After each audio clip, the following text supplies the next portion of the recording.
Seperti bangsa Israel bebas dari perbudakan Mesir, saudara juga bebas dari perbudakan dosa dan kutuk-kutuk dosa. Katakan amin. Saudara menerima hidup yang baru di dalam Tuhan. Kalau saudara terima Yesus sebagai Tuhan dan Juru Selamat pribadi saudara, saudara tidak perlu lagi hidup dalam dosa. Saudara bisa hidup menang atas dosa. Ada kuasa Tuhan di dalam hidup saudara kalau saudara sudah menerima Yesus sebagai Tuhan dan Juru Selamat pribadi saudara. Ada kuasa nama Yesus di dalam saudara. Firman Tuhan berkata, barang siapa yang ada dalam Kristus, ia adalah ciptaan yang baru. Yang lama sudah berlalu, sesungguhnya yang baru sudah datang. Jadi dalam Yesus saudara peroleh satu hidup yang baru. Hidup yang bebas dari dosa, menang dari dosa. Karena semua dosa saudara sudah ditanggung Yesus di kayu salib. Semua keterikatan dosa saudara, penyembahan berhala, saudara kehendak daging, manusia lama, sudah disalibkan Yesus. Sudah tersalib bersama Yesus di kayu salib. Sehingga ketika saudara menerima Yesus sebagai Tuhan dan Juru Selamat pribadi saudara, saudara bisa memulai satu hidup yang baru bersama Yesus. Hidup yang menang atas dosa. Katakan amin. Hidup menjadi hamba Tuhan yang dipakai Tuhan. Katakan amin. Hidup menjadi hamba Tuhan yang diurapi Tuhan. Amin. Kemana-mana saudara bawa kasih Tuhan, saudara bawa kuasa Tuhan yang mengubahkan hidup orang-orang lain. Saudara dipakai Tuhan luar biasa. Katakan amin. Itu yang disediakan Tuhan bagi saudara. Tuhan mau saudara menerimanya karena dia sudah mengalahkan maut. Kalau maut pun sudah dikalahkannya, apalagi dosa. Katakan amin. Haleluya. Itulah sebabnya kita yang percaya kepada Yesus, kita tidak lagi binasa, tapi kita bisa beroleh hidup yang kekal. Katakan amin. Haleluya. Bagaimanakah saudara menerima keselamatan itu?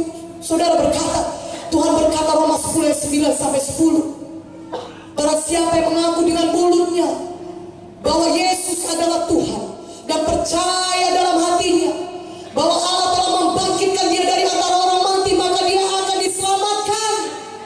Karena dengan hati kita percaya dan dibenarkan, dengan mulut kita mengaku dan diselamatkan. Tuhan Yesus sudah mati dan bangkit kembali supaya saudara beroleh keselamatan, hidup yang kekal. Dan di dunia ini saudara memiliki hidup yang menang bersama Yesus. Haleluya. Katakan haleluya. Kolose 2 ayat 15 berkata, Tuhan Yesus telah melucuti segala pemerintah, kuasa-kuasa kegelapan, roh-roh jahat ini saudara. Tidak ada lagi kuasanya karena Yesus sudah bangkit dari maut. Dia hidup, setan sudah dikalahkan, kuasa maut sudah dikalahkan. Yesus sudah menang. Dan kemenangan Yesus adalah kemenangan saudara juga. Karena itu kita sebagai anak-anak Tuhan, jangan ada lagi kita mau diikat oleh dosa. Jangan ada lagi kita mau diikat oleh manusia lama kita. Jangan ada lagi mau diikat oleh judi, narkoba, minuman keras, kenajisan. Karena Tuhan Yesus menang, kita juga menang bersama Yesus. Katakan amin. Jangan ada lagi kita yang mau sakit. Jangan ada lagi kita mau hidup dalam keberatan, dalam kesusahan, dalam stres, bahkan sampai mau bunuh diri. Itu semuanya pekerjaan setan.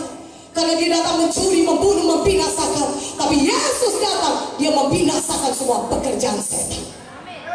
Katakan amin. Haleluya.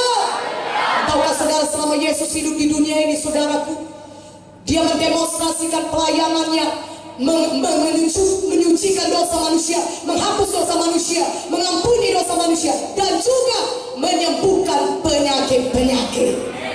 Haleluya. Selama Yesus hidup di dunia ini saudara, saudara lihat, saudara baca di keempat Injil, Matius, Markus, Lukas, Yohanes, menceritakan mengenai pelayanan Yesus. Dan di situ dikatakan anak manusia datang untuk mengampuni dosa dan juga untuk menyembuhkan penyakit-penyakit. Katakan amin. Di Markus 2 saudara, pada saat ada orang lumpuh digotong oleh 4 orang kawannya, maka Yesus berkata kepada dia, imanmu telah menyelamatkan engkau.